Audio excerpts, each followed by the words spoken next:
Muy buenos días, queridos hermanos en Cristo Jesús. Y esta mañana quiero compartirle la palabra que el Señor ha puesto en mi corazón para poder compartir en este día. Y el título de esta predicación es cuando la iglesia miente y piensa que Dios no lo ve. Se lo vuelvo a repetir.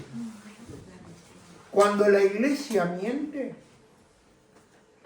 y piensa que Dios no lo ve. Este es un pasaje que muchos evitan porque es un pasaje que no invita a la motivación. Y usted sabe que yo durante muchos años y mucho tiempo, yo creo que la mayor cantidad de mensajes que he predicado es de la fe, del amor de Jesús, del perdón del Señor. Y durante los años, y de esa gracia y misericordia que Dios ha tenido con cada uno de nosotros, pero este pasaje de las Escrituras no fue escrito para entretener, no fue escrito para subir nuestro ánimo, fue escrito para dejar algo muy claro. Que el mismo Dios que salva también es el Dios que santifica y que su presencia no puede ser usada como un escenario para aparentar. La iglesia en ese tiempo estaba viviendo un tiempo de unidad real, había generosidad entre los hermanos, había temor entre los hermanos y había un mover evidente del Espíritu Santo. No era una comunidad perfecta, una iglesia perfecta, pero sí era una comunidad marcada por la realidad de Dios. Y justamente en ese ambiente es justamente donde aparece el mayor peligro. Y ese peligro no viene de afuera, porque la iglesia siempre ha permanecido al ataque de afuera. Pero el problema es cuando el ataque es de adentro de la iglesia y vemos que acá el ataque vino del lado de adentro y vemos acá claramente que era un problema del lado de adentro de verse espiritual sin ser espiritual. Y hoy vemos en muchos lugares, hoy vemos que prácticamente la iglesia hoy en día está marcada por una máscara de santidad, de espiritualidad, pero en una realidad de vida. Y vemos que acá, estas personas de las cuales yo les quiero hablar esta mañana, se llama Ananías y Zafira. Nunca he predicado de estas dos personas, pero estas dos personas venden una heredad, lo cual nadie los obligó, nadie los presionó, porque no era y no es a día de hoy la ofrenda un requisito para ser parte de la iglesia. Nunca ha sido la ofrenda lo primero para la iglesia. Lo primero que nosotros somos unidos a la iglesia porque hay una entrega verdadera a Jesucristo. Pero nunca fue algo determinante en la iglesia la ofrenda. La ofrenda es una consecuencia que tú y yo le damos a Dios porque reconocemos que Él nos ha bendecido y Él es el que nos provee. Pero nunca ha sido un requisito para ser parte o miembro de la iglesia. Entonces el punto acá entre Ananías y Zafira no es que ellos hayan vendido, ni siquiera que ellos hayan decidido dar una parte. ¿Cuál es el punto principal que vamos a encontrar ahora cuando leamos esta escritura?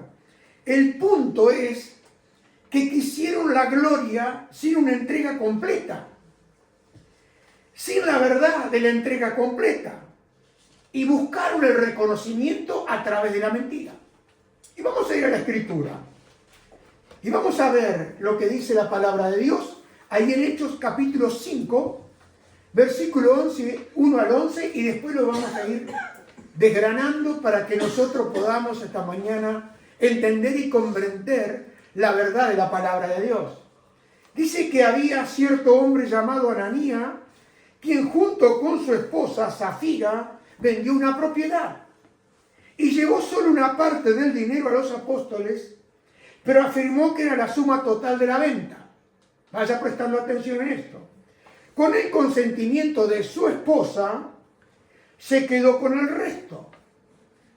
Entonces Pedro le dijo: Ananías, ¿por qué has permitido que Satanás llenara tu corazón? Le mentiste al Espíritu Santo y te quedaste con una parte del dinero. La decisión de vender o no la propiedad fue tuya, le dice el apóstol Pedro. Después de venderla, el dinero también era tuyo para regalarlo o no. ¿Cómo pudiste hacer algo así? No me mentiste a nosotros, sino a Dios. En cuanto Ananías oyó estas palabras, cayó al suelo y murió. Todos los que se enteraron de lo sucedido quedaron aterrados. Después unos muchachos se levantaron, lo envolvieron en una sábana, lo sacaron y lo enterraron.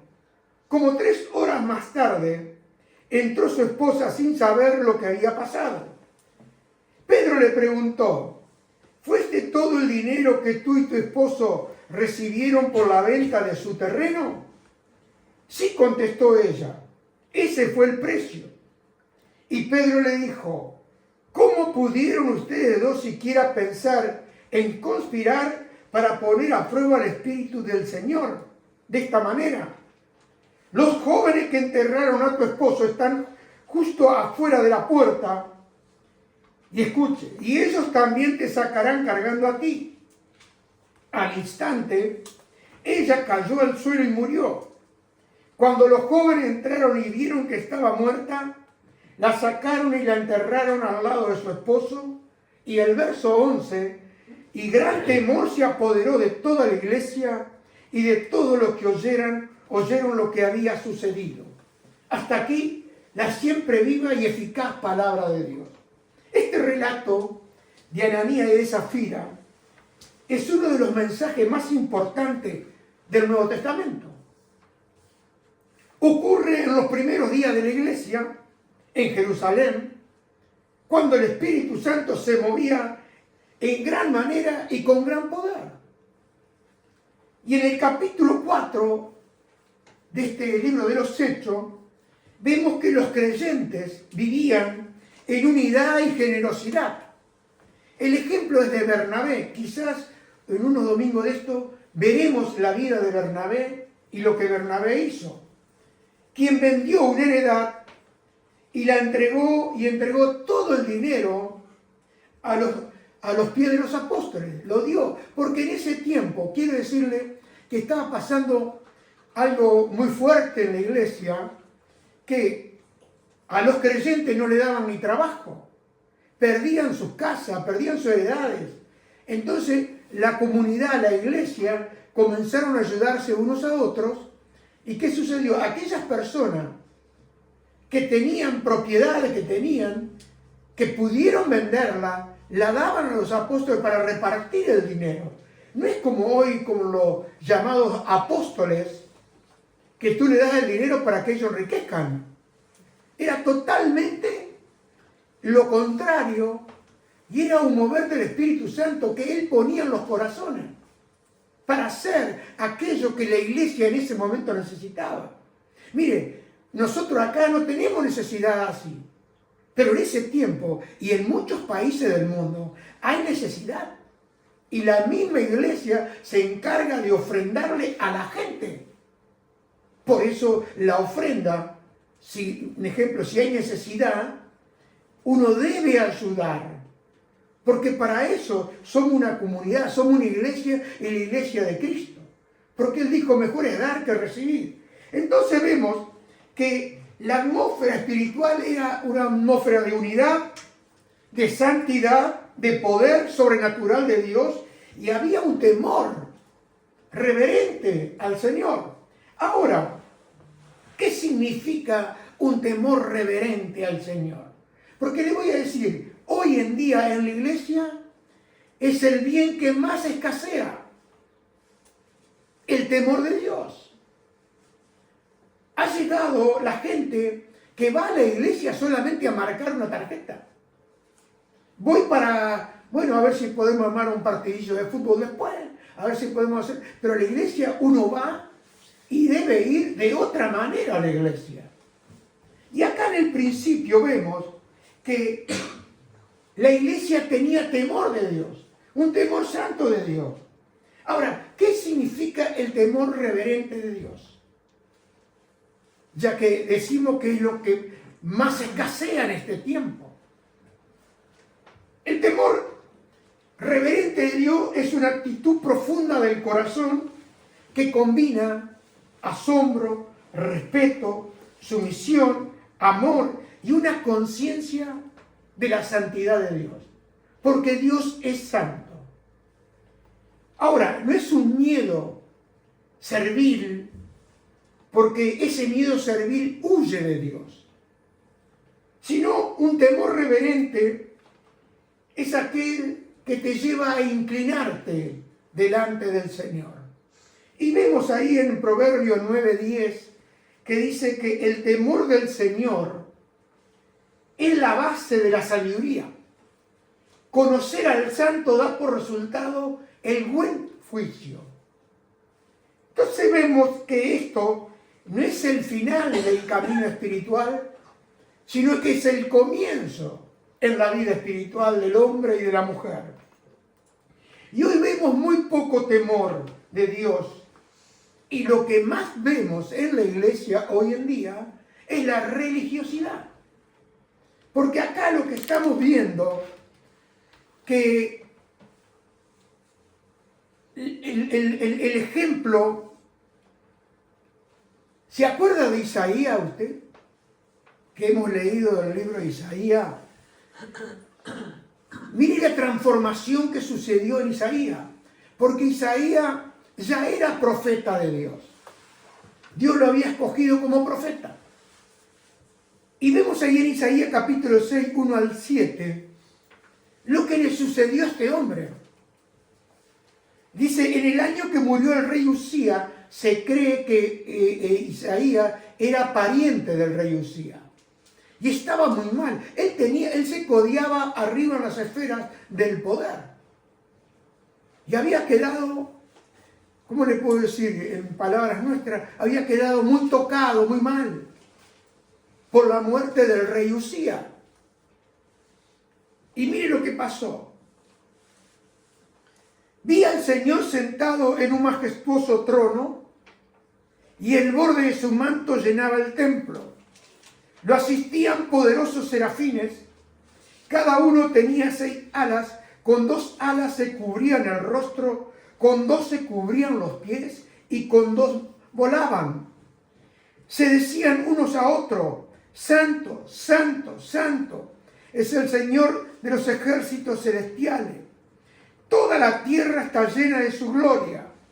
Sus voces sacudían el templo hasta los cimientos, y todo el edificio estaba lleno de humo, figura de la presencia y de la gloria de Dios. Entonces vemos que acá Isaías, cuando ve al Señor, él ve su propia indignidad. Él vio su propia indignidad delante de la santidad de Dios.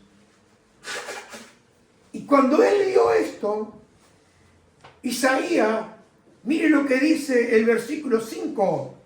Entonces dije, todo se ha acabado para mí. Estoy condenado, porque soy un pecador. Tengo labios impuros y vivo en medio de un pueblo de labios impuros. Sin embargo, he visto al Rey, el Señor de los ejércitos celestiales. Y verso 6 dice, entonces uno de los serafines voló hacia mí con un carbón encendido que había tomado del altar con tenazas. Con él tocó mis labios y dijo, ¿ves? Este carbón te ha tocado los labios. Ahora tu culpa ha sido quitada y tus pecados perdonados. Esto surge después que Isaías ve su indignidad delante de Dios, cuando le es revelada la santidad de Dios. Porque el carbón encendido que tocan los serafines es un símbolo de la santidad de Dios y es un símbolo de la purificación por medio del poder del Espíritu Santo. Y vemos acá que ese temor santo entró en la vida de Isaías, y cuando ese temor santo entra en tu vida, toca tu vida, trae un cambio profundo en tu vida. No sé si usted me ha escuchado, pero muchas veces yo le he dicho que hay cosas que yo puedo hacer y otras que yo no puedo hacer. Porque cuando uno ha tenido un encuentro con Cristo, cuando uno ha tenido la revelación de la santidad de Dios, su vida y mi vida jamás va a ser igual. ¿Me entienden? Por eso hoy necesitamos más que nunca tener un encuentro con Cristo, porque cuando miramos las Escrituras, vemos que aquellas personas que tuvieron un encuentro verdadero con Él, sus vidas jamás fueron iguales. Porque no se trata solamente de ir a la iglesia, no se trata de pasar tiempo en la iglesia, se trata de tener una relación personal con Él. Y vemos acá que Jesús advirtió sobre la hipocresía, porque ahí vemos en Lucas 12, 1 al 5, dice: mientras tanto las multitudes crecieron hasta que miles de personas se arremolinaban y se atropellaban unas a otras. Jesús primero se dirigió a sus discípulos. Usted vio que ya venimos varios domingos hablando a los discípulos, que son aquellos que dicen que siguen a Jesús, que siguen al Maestro y que quieren y queremos ser transformados por el poder del Espíritu Santo. El domingo anterior le dije que la palabra del afán y la ansiedad no era una palabra para el mundo, sino era una palabra para los discípulos. Quiere decir que a los discípulos Él les habla de otra manera. Entonces acá dice que primero Jesús se dirigió a sus discípulos y les advirtió. ¿Usted sabe lo que significa una advertencia? Una advertencia es un peligro real. Por eso cuando vamos por la ruta vemos las señales, curva 90 grados. Usted sabe que si va derecho se va a comer la curva y va a tener sus consecuencias, ¿no? Entonces hay una advertencia, son señales de advertencia. Y acá el Señor Jesús, hablándole a sus discípulos, les advirtió y le dijo, miren lo que dice: tengan cuidado con la levadura de los fariseos, es decir, su hipocresía. Tengan cuidado con la levadura de los fariseos, es decir, su hipocresía. Y dice, llegará el tiempo en que todo lo que está encubierto será revelado y todo lo secreto se dará a conocer a todos. Le voy a decir algo acá, que todo lo que uno pueda hacer en secreto, mientras usted piensa que nadie lo está viendo, yo quiero decirle que Dios sí lo está viendo. Y acá hay una advertencia muy fuerte, que todo aquello que está encubierto, tarde o temprano será revelado, y eso que ha sido secreto de mi vida, también se dará a conocer a todos. Dice, todo lo que hayan dicho en la oscuridad se oirá a plena luz, y todo lo que hayan susurrado a puerta cerrada se gritará desde los techos para que todo el mundo lo oiga. Esto es muy fuerte, ¿no? ¿Y quién lo dijo? Dios, el Señor Jesucristo. Y dice Jesús a los discípulos, queridos amigos, me gusta esta versión que me llama amigo. Queridos amigos, no teman a los que quieran matarle el cuerpo. Después de eso no pueden hacerle nada más. Les diré a quién temer. Dice, teman a Dios, quien tiene el poder de quitarle la vida y luego arrojarlos al infierno. Claro, Él es a quien debemos o deben temer. Jesús, el Señor, nos está mostrando acá a quién debemos temer. Debemos temer a Dios. No a aquellos que matan el cuerpo y nada más pueden hacer. Porque el apóstol Pablo dijo que para él, dice, para mí el vivir es Cristo y el morir es ganancia. Porque en un abrir y cerrar de ojo estoy en Él. El problema es que si muero, ¿a dónde voy? Yo siempre digo que cuando dice murió tal persona, murió, a mí no tengo dolor porque murió. Lo que me causa tristeza y dolor es a dónde fue esa persona. Porque acá claramente que muchos han dicho que el infierno es algo que la religión hace para asustar a la gente. No, no tiene nada que ver. Porque si uno realmente creyera que hay infierno y creyera lo que Dios dice, su vida no sería igual. Su manera de proceder nunca sería igual. Pero nosotros pensamos, bueno, este es el cuento de la religión para meterme miedo, yo puedo vivir de cualquier manera. Hermano y amigo, yo le digo acá que lo que dijo el Señor Jesús, dice que Dios tiene el poder de quitarle la vida y luego arrojarle al infierno. Mire, a usted no le va a quitar la vida a nadie sin el consentimiento de Dios. A usted lo pueden amenazar, pero nadie le puede tocar ni un cabello de su cabeza si Él no lo permite. Entonces vemos acá que ¿qué sucedió? Que fue tan grave lo de Ananías y Zafira. Por eso estamos dando una vuelta para ver lo que es temor, el temor santo de Dios. Y ahora volvemos a este matrimonio. Y la pregunta es, ¿qué hicieron realmente Ananías y Zafira? ¿Por qué era tan grave lo que hicieron Ananías y Zafira? ¿Saben? Ellos vendieron la propiedad, pero retuvieron parte del dinero. Ellos llevaron una porción y ¿saben lo más terrible? Es que fingieron que lo daban todo. Fingieron. Le estaban mintiendo y quizás lo habían hecho ya otras veces con una ofrenda, con esto y con aquello. Y estaban dando apariencia como que daban todo. ¿Y cuál fue el problema de Ananías y de Zafira? El problema no fue quedarse con parte del dinero. El problema fue mentir deliberadamente para aparentar una mayor espiritualidad. Porque usted sabe que uno puede ir a la iglesia y comprar voluntades, comprar lugares. Hoy en día, si usted, un ejemplo, trae una ofrenda, vamos a ver, no sé, porque a veces lo que es grande para nosotros es pequeño para otro. Pero vamos a ponerle que usted trae una propiedad y la ofrenda a la iglesia. Usted, si está al fondo, casi seguro lo van a pasar adelante. Lo van a poner en primera fila. ¿Por qué? Porque con nuestros ojos estamos viendo, este hombre me está dando una propiedad. Bueno, ellos quisieron hacer así. Quisieron comprar un lugar a la iglesia.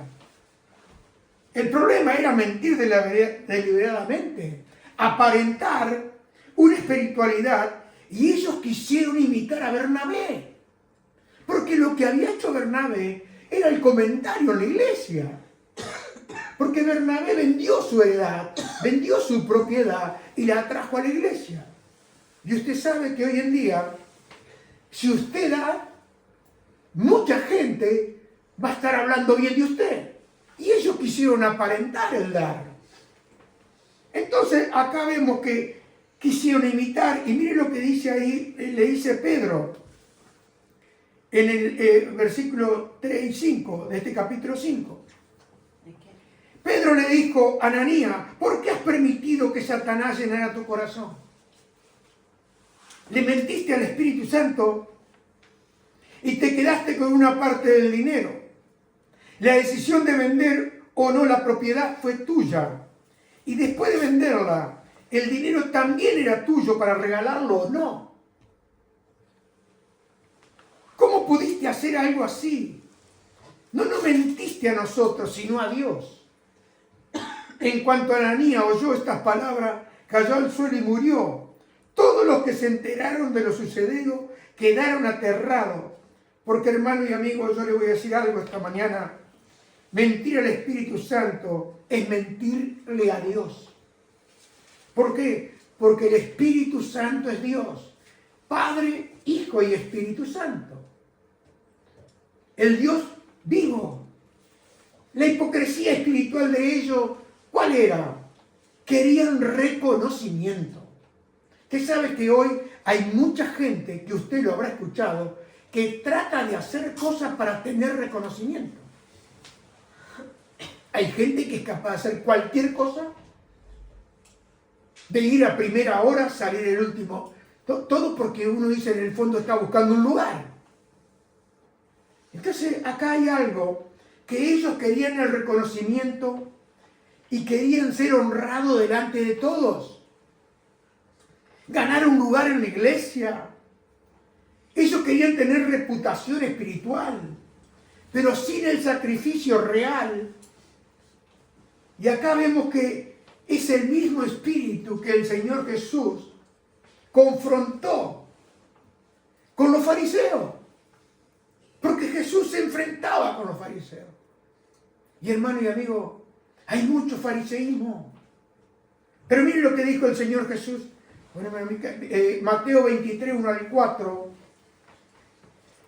Y dice, entonces Jesús le dijo a las multitudes y a sus discípulos: los maestros de la ley religiosa y los fariseos son los intérpretes oficiales de la ley de Moisés. Por lo tanto, practiquen y obedezcan todo lo que les digan. Pero acá hay algo muy fuerte. Miren, practiquen y obedezcan todo lo que les digan, pero no sigan su ejemplo, pues ellos hacen lo que enseñan. Ellos hacen lo que enseñan. No hacen lo que enseñan, aplastan a la gente bajo el peso de exigencias religiosas insoportables y jamás mueven un dedo para aligerar la carga. Acá está diciendo el Señor: escuchen lo que ellos les dicen, hagan todo lo que ellos les dicen, pero no sigan el ejemplo de ellos. Esto, hermano, es muy importante. Por eso yo siempre digo, usted va a una iglesia, tiene que saber quién es el pastor. Tiene que tener un conocimiento del pastor. Tiene que conocer más o menos cómo vive el pastor. Y yo la primera pregunta que yo debería hacerme es, ¿este hombre fue puesto por Dios? ¿Este hombre fue levantado por Dios? ¿Este hombre tuvo un encuentro con Cristo? ¿Este hombre tiene un pasado perdonado y ahora tiene una nueva vida, una nueva manera de vivir? ¿O vamos a ojos cerrados porque, acá hay una iglesia, me queda más cerca de mi casa? Miren, yo siempre lo primero que haría es saber a dónde voy. Porque sabe, hermano, usted va a recibir de quien le da. Porque yo no puedo dar lo que no tengo. De lo que tengo te doy. Si no tengo nada y soy hueco y vivo una doble vida, ¿qué le voy a enseñar a usted? Le voy a enseñar a vivir una doble vida.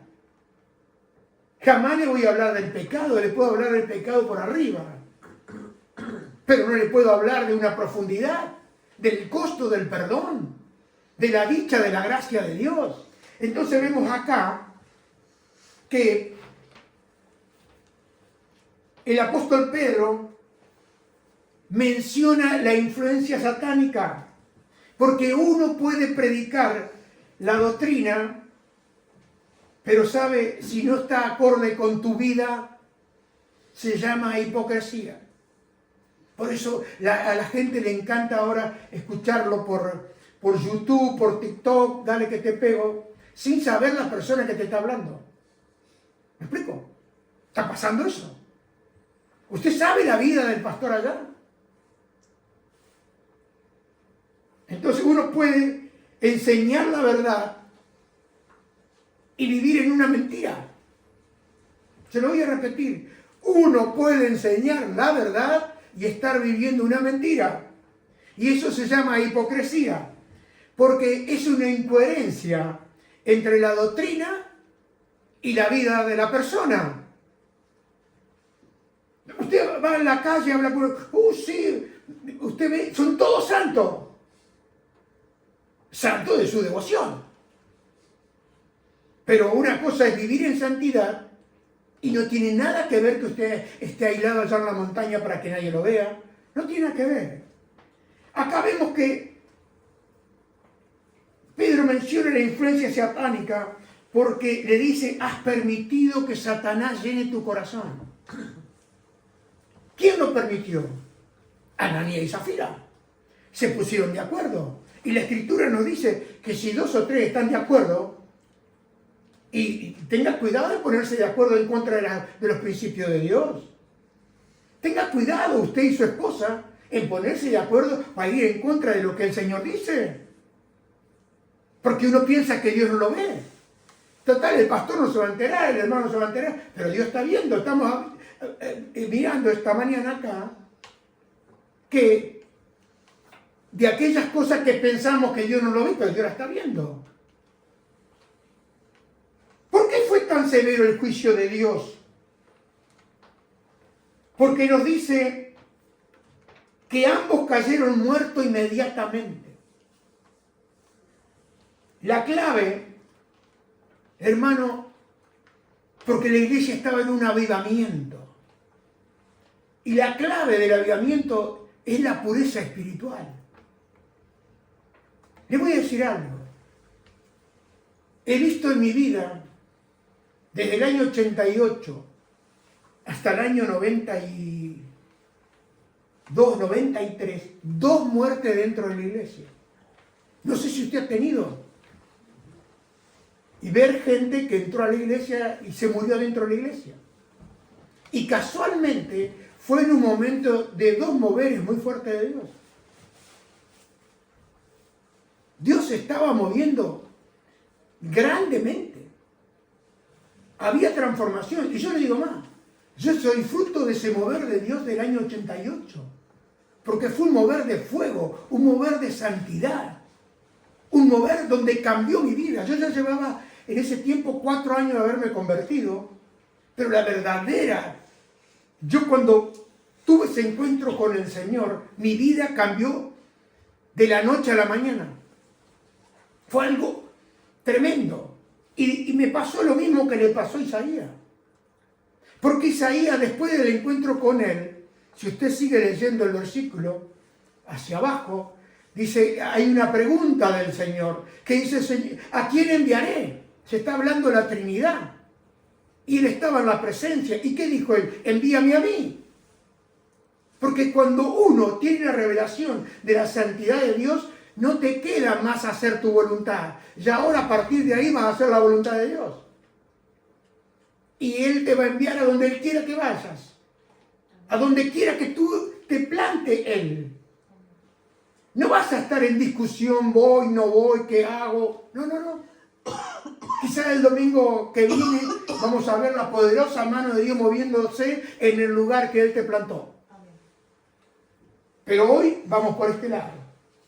Entonces, Dios estaba estableciendo el principio de santidad en la iglesia. En una iglesia que estaba naciendo. En una iglesia, y actuó de esa manera, ¿para qué? Para preservar la pureza de la iglesia.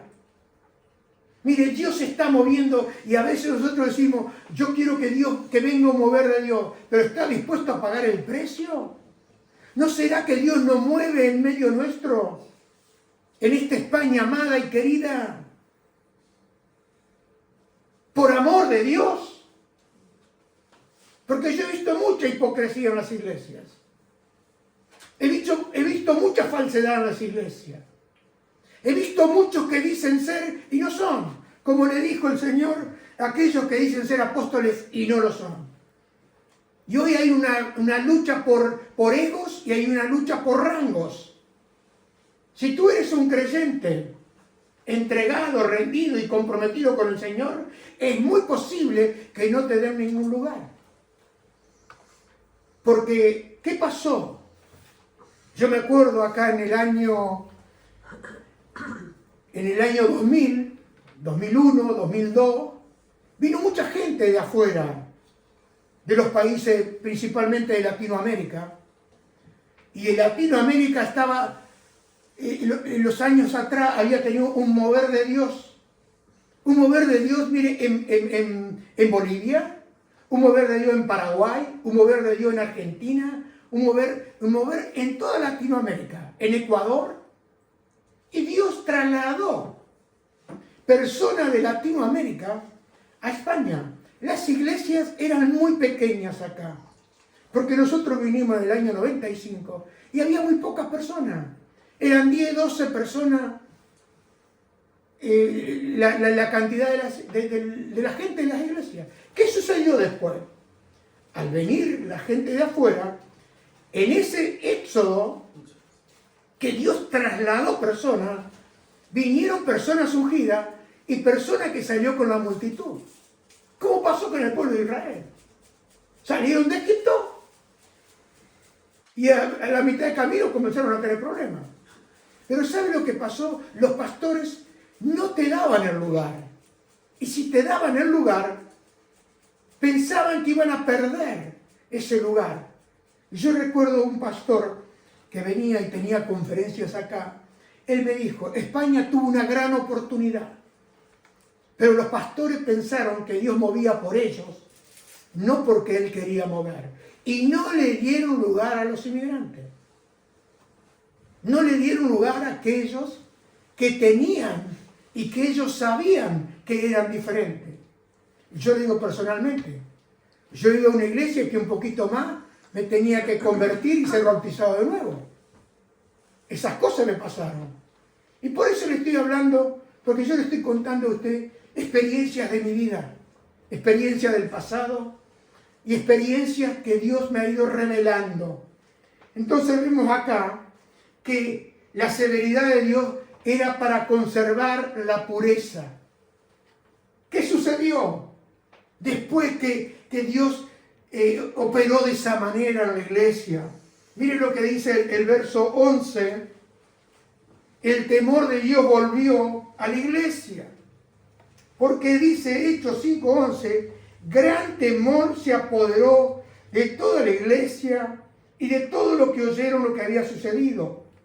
El temor aquí no es terror, sino es una reverencia profunda. Yo me acuerdo, una tarde, nosotros teníamos la reunión por la mañana y a la tarde íbamos a otra iglesia que estaba comenzando en otro lugar diferente de donde yo me reunía, y el hijo del pastor había abierto esa iglesia ya un tiempo y yo iba con este hermano a predicar a las tardes. Y esa tarde Dios estaba moviendo fuertemente. Y este hombre, en el medio de la reunión, me viene este pastor amigo que estaba trabajando con él y me dice, Jorge, orá, vení, vamos a orar, dice. Hay una persona que se cayó, porque en ese momento Dios estaba moviendo con poder y gloria. Uno podía quedar mucho tiempo bajo el poder de Dios. Pero yo le voy a decir algo, cuando usted cae bajo el poder de Dios, Dios tiene el control de su cuerpo. Y cuando yo lo veo al hombre en el suelo, porque no era la primera vez que veía el poder de Dios, había visto en el año 88 horas bajo el poder de Dios. Entonces, ¿qué sucedió? Cuando yo miro al hombre, vi que estaba orinado. Había perdido el control de su cuerpo. ¿Qué sucedió? Bueno, se acabó la reunión. ¿Y sabe lo que sucedió? El hombre murió. Y cuando fueron a recoger las pertenencias, ¿sabe lo que encontraron? En su cartera, número de lotería, figura de mujeres desnudas y un montón de cosas. ¿Sabe por qué, hermano? Porque Dios es santo. Y a Él no lo podemos engañar. Y la gente quedó tocada. Yo recuerdo a una hermana de una amiga nuestra, porque eran vecinos. Fue muy fuerte. Yo no me lo puedo olvidar. Y sabe, hermano, cuando suceden estas cosas, que son cosas muy fuertes, que no se toca este tema, que no se habla de este tema, porque la mayoría es que va a perder gente usted. Pero aquellos que quieren la verdad, van a conocer la verdad. Y Dios es un Dios de verdad. ¿Por qué? Porque la iglesia, en ese momento, Dios guardó la pureza. ¿Por qué? El ejemplo de Ananías y Zafira. ¿Qué nos enseña a nosotros esta mañana? Que Dios valora más la integridad más que la apariencia. No se trata de cuánto le damos a Dios, no se trata de cuánto damos, sino de la honestidad del corazón. Ser honesto para con Dios y conmigo mismo. Yo no puedo disfrazar, porque eso sería hipocresía. Vemos acá que la hipocresía espiritual es muy peligrosa.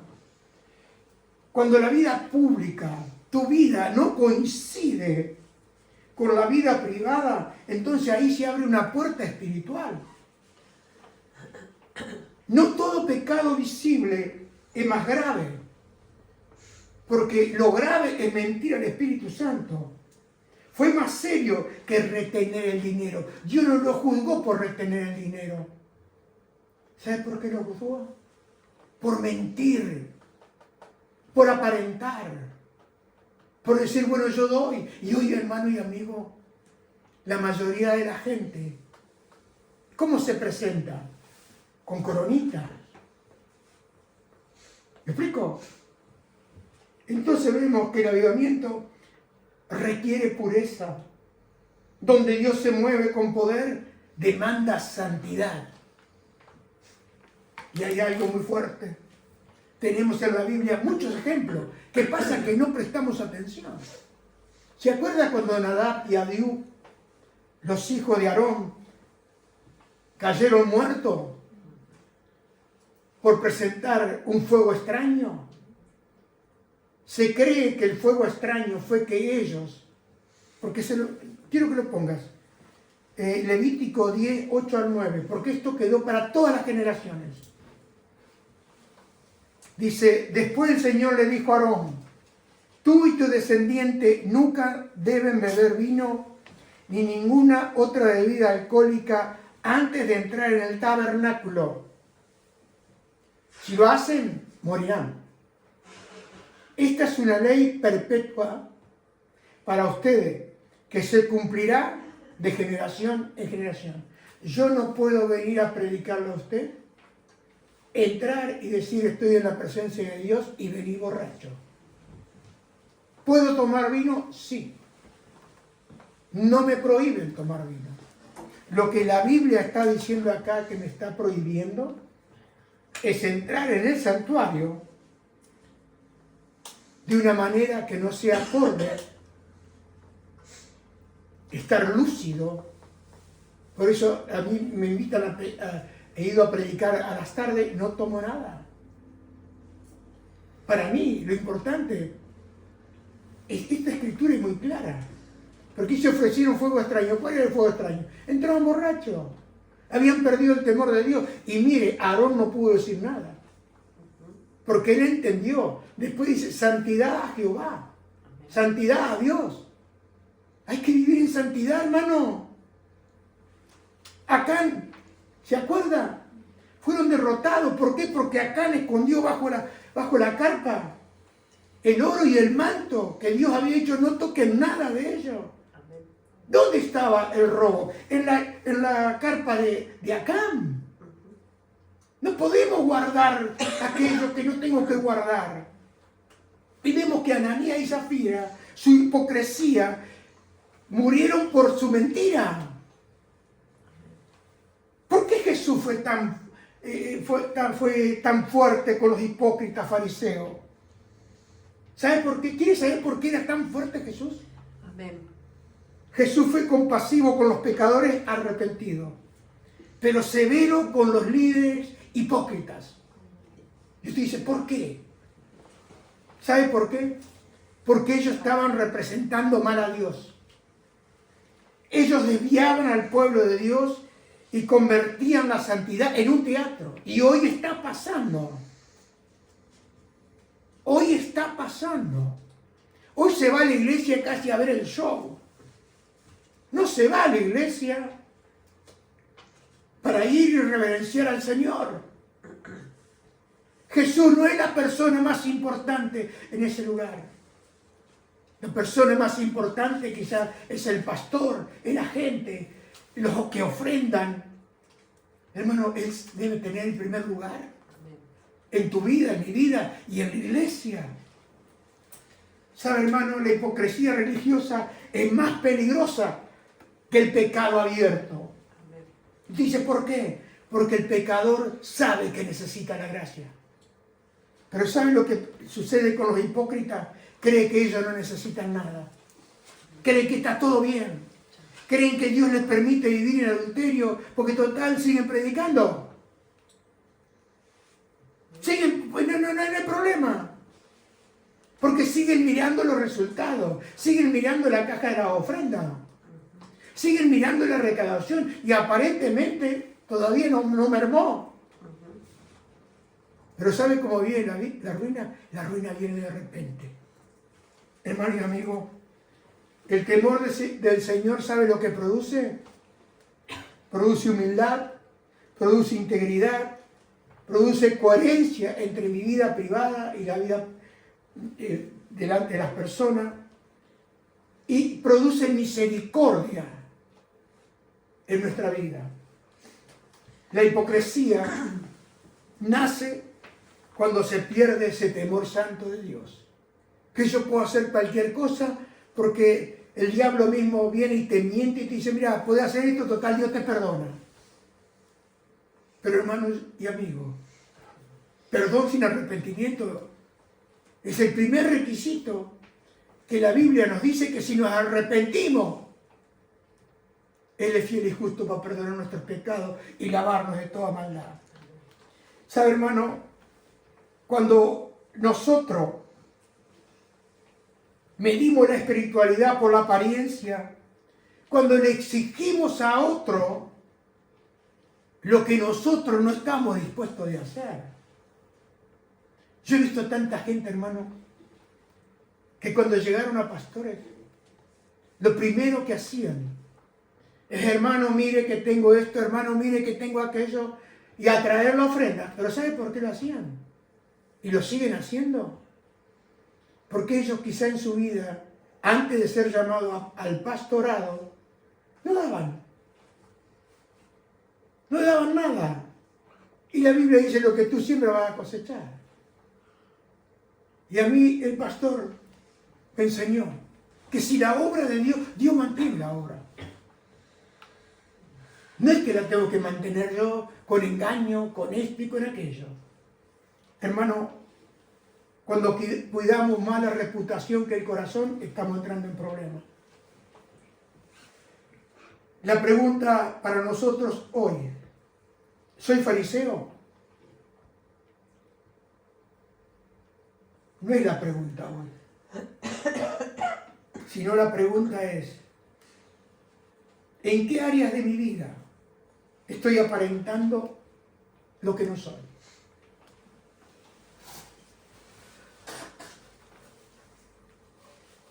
Porque el Señor Jesús nos confronta, no con odio, sino con amor.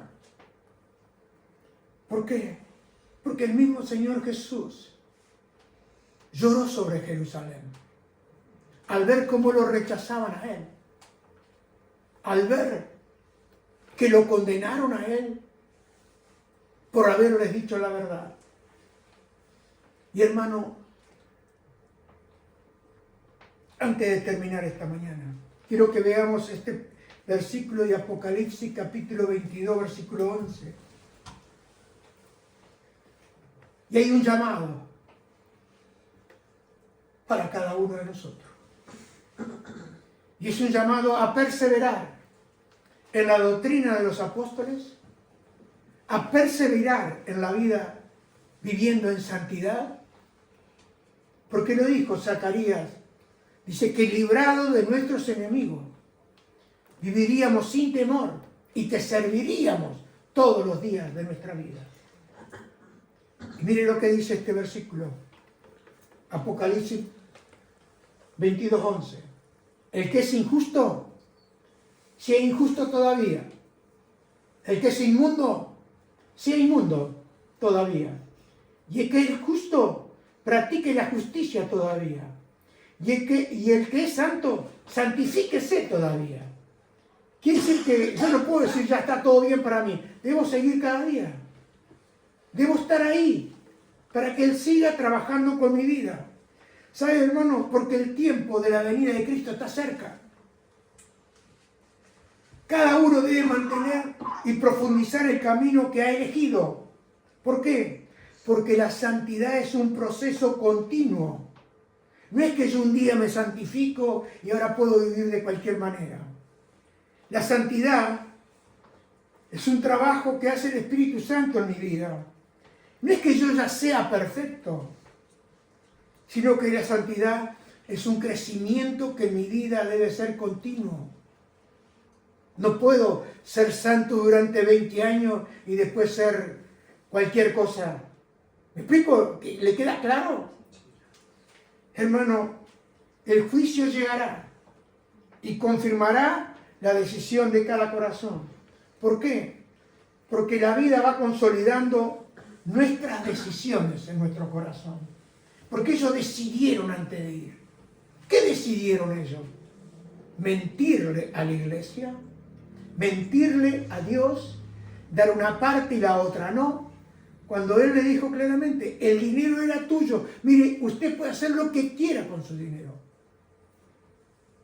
Y le voy a decir algo, no está obligado a darlo. Se lo dijo claro Pedro. Y yo no le estoy hablando a usted por la ofrenda, estoy hablando de lo que es el temor de Dios. Usted puede agarrar, vender, a ver qué le puedo decir, vender el coche y guardarse el dinero. Dios no se lo pidió, no, nada. Quédeselo, es suyo. Pero no haga lo que hizo Ananías y Zafira. Lo vendí en 10 y traigo 5 o traigo 3. Y hoy pasa, hermano. Acá vemos que las decisiones uno las va sembrando. ¿Y qué decisiones voy sembrando? Ellos decidieron una cosa, Ananías y Zafira. Y a la postre dio el resultado de lo que decidieron. Por eso hay que tener mucho cuidado con las decisiones. Hermano, David dijo, en mi corazón he guardado tu palabra para no pecar contra ti. Y hermano, lo que es santo, dice, santifíquese más todavía. El apóstol Pedro dijo, sé santo porque yo soy santo, lo dijo el Señor. Y primero de Pedro dice, como aquel que nos llamó es santo, sé también vosotros santos en toda vuestra manera de vivir.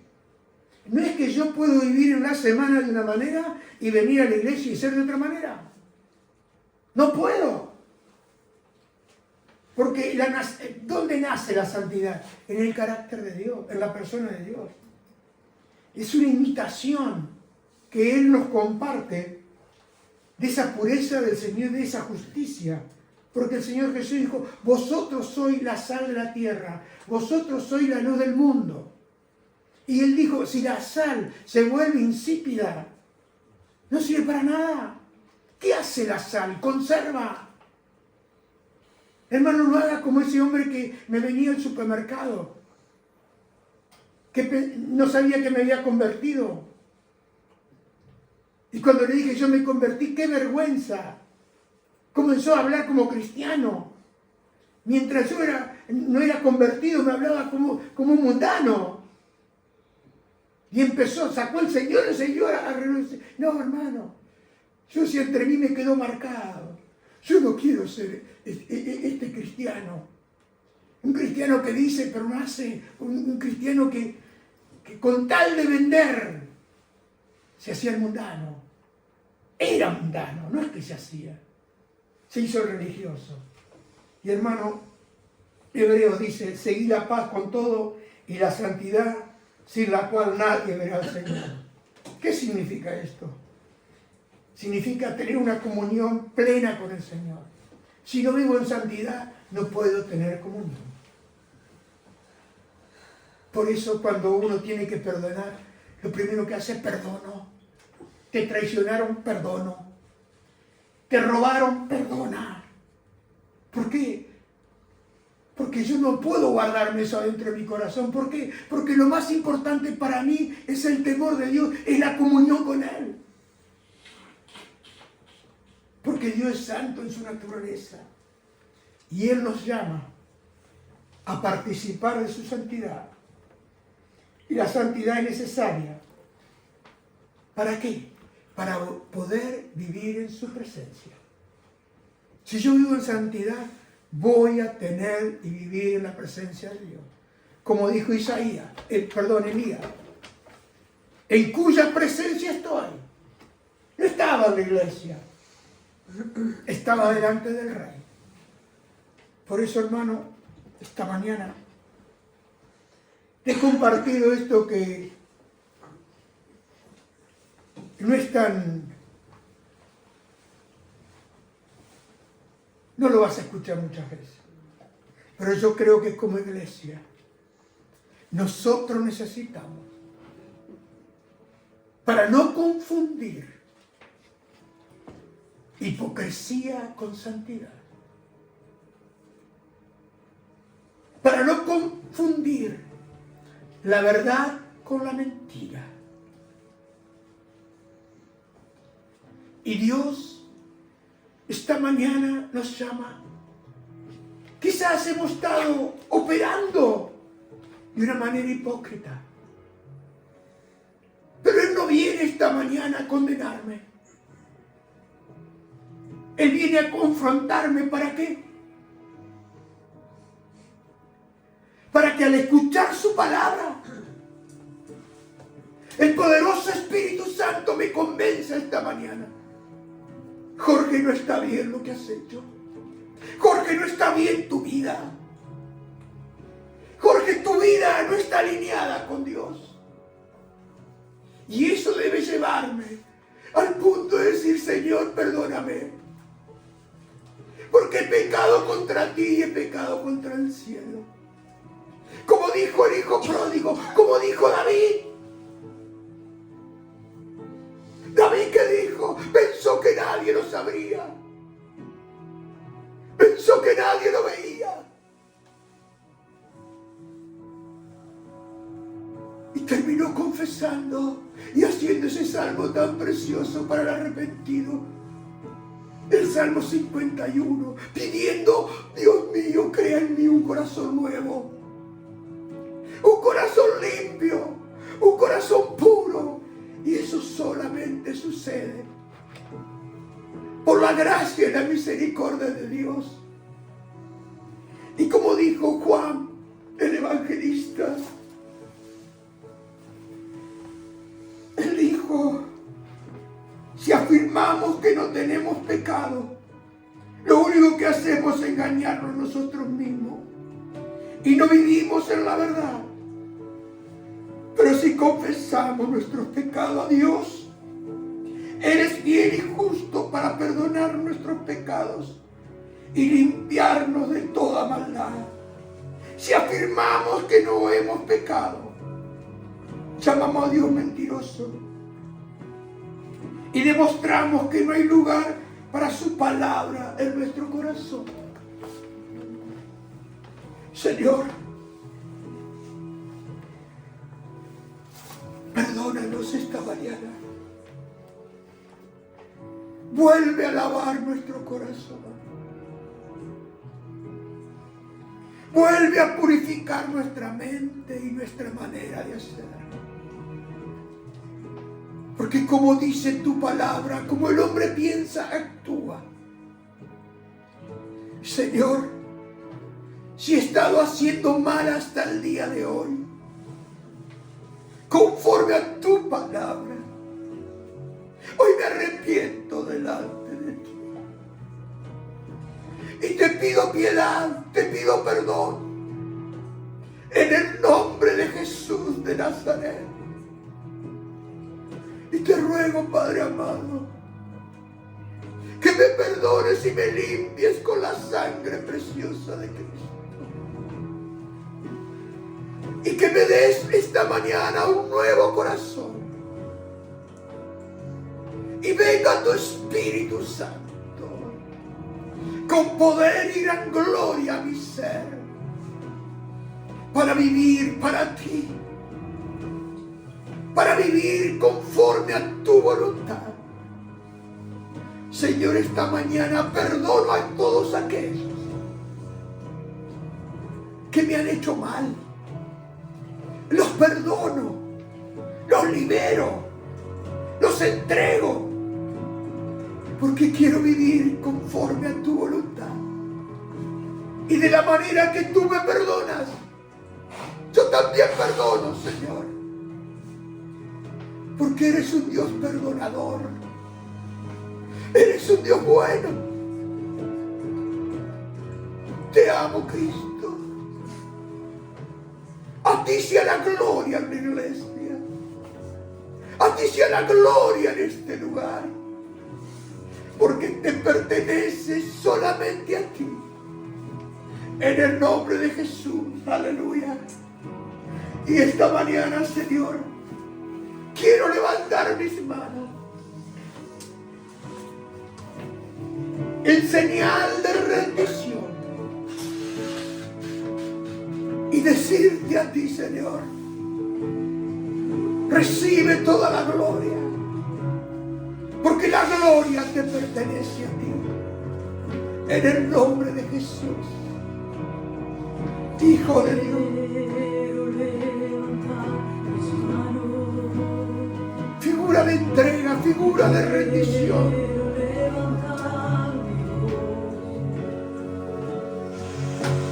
Yo ofreciendo a ti mi vida en santidad y amor. Aleluya. Y Padre, solo a ti te ofrezco mi vida y mi corazón. Dígalo con verdad, reconociéndolo a Él.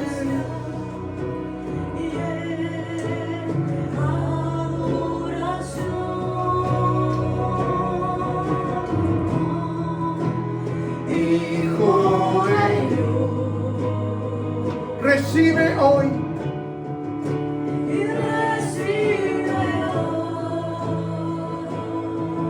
toda la gloria, y toda la gloria, la honra y honor,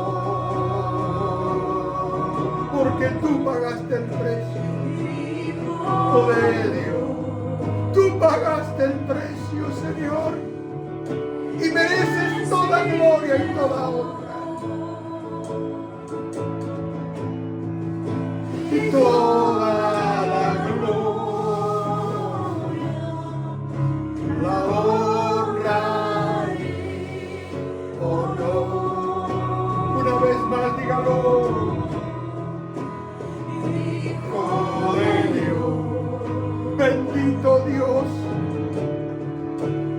recibe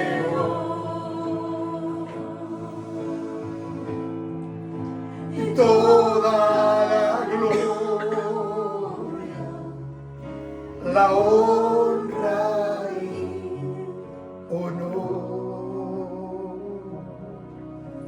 Santo, santo, santo. tu santo, mi corazón